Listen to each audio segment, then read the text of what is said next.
Estamos aqui examinando a indagação Quem foi Jacques Lacan?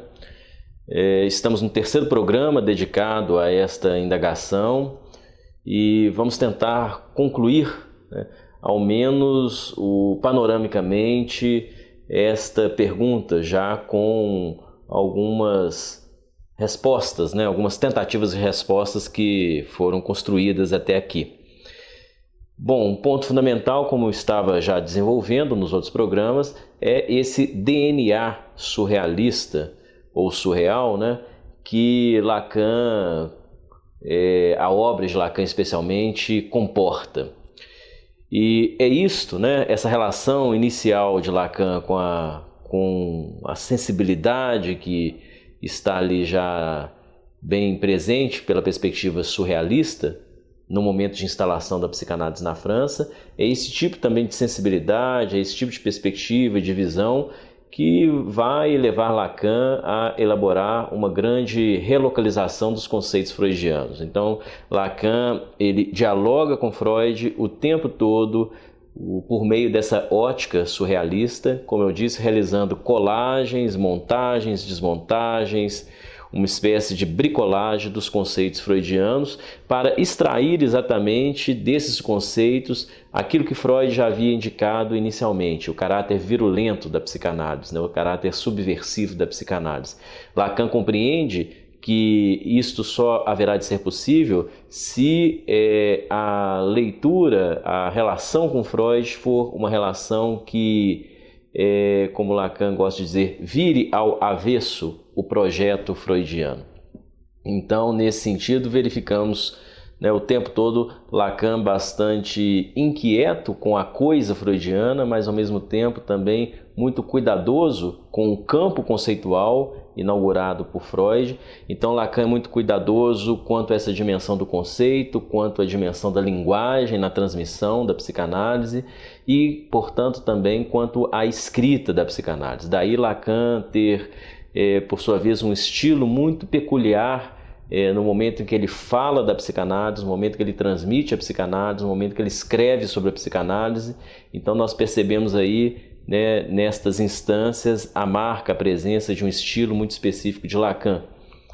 E esse estilo não é necessariamente um estilo para ser imitado por outros psicanalistas, uma vez que o estilo é algo muito singular, seria um tanto quanto equivocado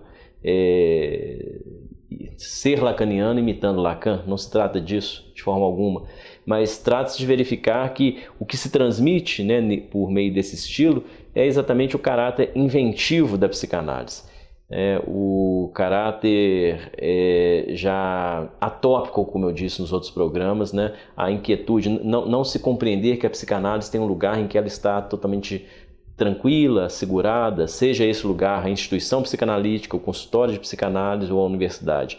Então nós devemos estar sempre visitando e revisitando e buscando sempre inventar, por assim dizer, a psicanálise.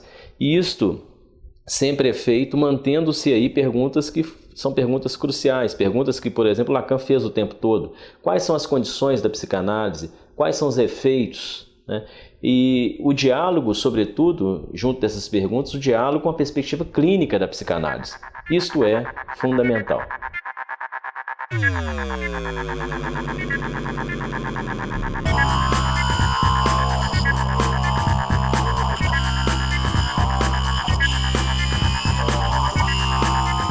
Pois bem,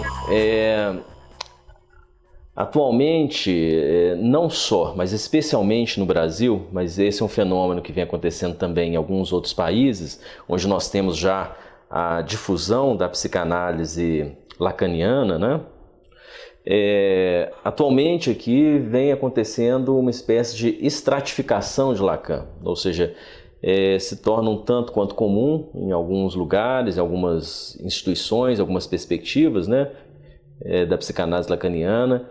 Se torna um tanto quanto comum se falar hoje de um primeiro Lacan, de um segundo Lacan, de um último Lacan e às vezes até mesmo de um ultíssimo Lacan, como se a obra de Lacan passasse por grandes momentos e muitas vezes dá a entender que um momento acaba negando o outro ou mostrando que o momento anterior é um tanto quanto caduco, ultrapassado e que, então, portanto, nós temos que considerar o o Lacan up-to-date, né? O Lacan bastante atualizado. Isto é um tanto quanto discutível. Eu penso que essa maneira, não é que ela é de toda equivocada, essa maneira, mas essa maneira de se transmitir a psicanálise lacaniana, eu acho que não é uma boa maneira. Ela produz talvez efeitos de compreensão, sobretudo nessa geração que está se formando por agora, efeitos que eu acho que são menos ricos, são efeitos talvez mais empobrecidos na compreensão de Lacan e da prática psicanalítica como um todo, e corremos o risco de termos um Lacan meio pasteurizado, né? Um Lacan que torna-se, né, muito Lacan do real, né, em contraposição que era o Lacan inicialmente do imaginário, depois do simbólico, ou, né, outras formas de estratificação que acabem sendo propostas. A meu ver, o Lacan é esse Lacan que ele é tocado, né, pela verve surrealista desde o início, isto é mantido, o Lacan na instituição, o Lacan fora da instituição, o Lacan que, né, pontua algo muito estrito da clínica, no sentido mais, né, mais localizado mesmo, mais cotidiano da palavra clínica, ou o Lacan que vai, né, fazer formulações muito importantes numa perspectiva clínica bem mais ampliada, portanto vai pensar a clínica a partir do laço social. Esse Lacan, o tempo todo, a meu ver, é um Lacan freudiano, né?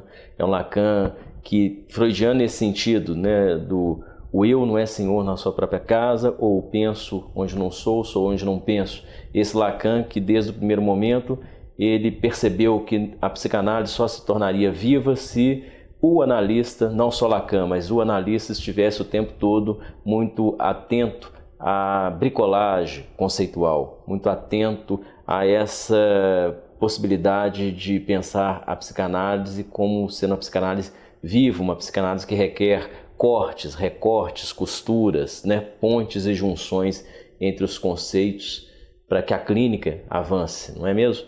E esse caráter inventivo da psicanálise, né, ele é muito bem, né, frisado, ele é localizadamente frisado por Lacan, quando ele convida a nós todos, analistas, a estarmos muito atentos ao nosso tempo. Há um momento em que Lacan vai dizer que o analista ele deve estar muito atento, ele deve ser muito sensível, portanto, né? Ele deve estar muito atento para que ele consiga colocar no seu horizonte a subjetividade de sua época.